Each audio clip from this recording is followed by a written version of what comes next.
Minimalist living or simplistic living is nothing new for our generations. The concept, which involves freeing yourself from clutters or I would say materials, has been around for some times, and in fact, you can find mentions of these lifestyles throughout history and religious. For example, Buddhism tend to shun material possessions and have been there for thousands of years. However, the practice didn't become mainstream until 18th centuries. Like this is a kind of underground things, yeah. And according to the New York Times, the minimalist movement have been started in the art world. That said, as with all movement, minimalism has changed over time, but thanks to the advance of the tiny things like tiny house, tiny stuff, people tends to know more about this practice. And being a minimalist is kind of a state of mind.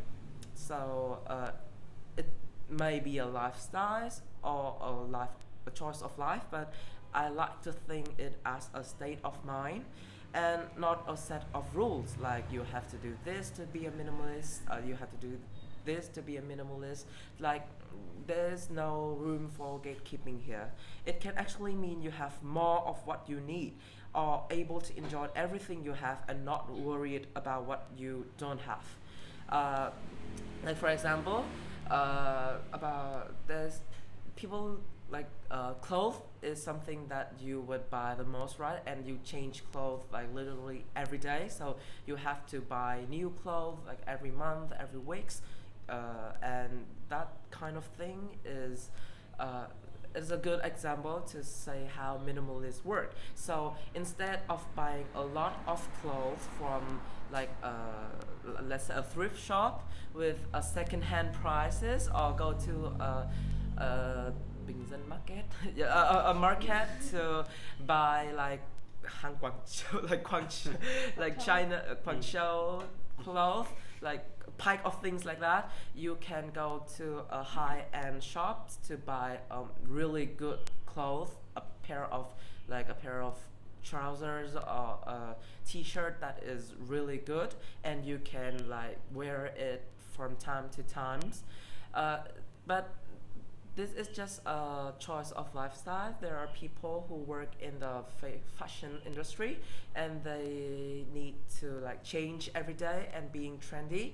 But as a normal human being, we can be more simple and live and wear what we want and what we really comfortable with. So it is just an example how minimalists can work. And yes, being a minimalist doesn't mean that you being cheap. Like you, if, being a minimalist can even like upgrade your life quality. So you don't care about the price, you care about the quality. You know, like I have said before, instead of buying more and more, you buy something better and better. So it is just a choice of things in your life, and that means you value yourself more than material things. Like you values what you really want and really need. It means making decision based on like yourself and not for like marketing or other people things. And when you have a lot of material, and saying about the benefits of being a minimalist, I can say that you can you're better at refocus anytime in your life. When you have a lot of material things, you have to be focused everywhere. Like you have to concentrate on what to wear today and what we have today and where did I put my iPad or iPhone and things like that. But you worry about working enough to pay for all of the stuff that you don't even need or use that much, and you spend your time trying to look for or put away all of the stuff in your home. And when the stuff is gone and the bill of the home are less decent, it's become possible to focus time and energy on the important things yourself.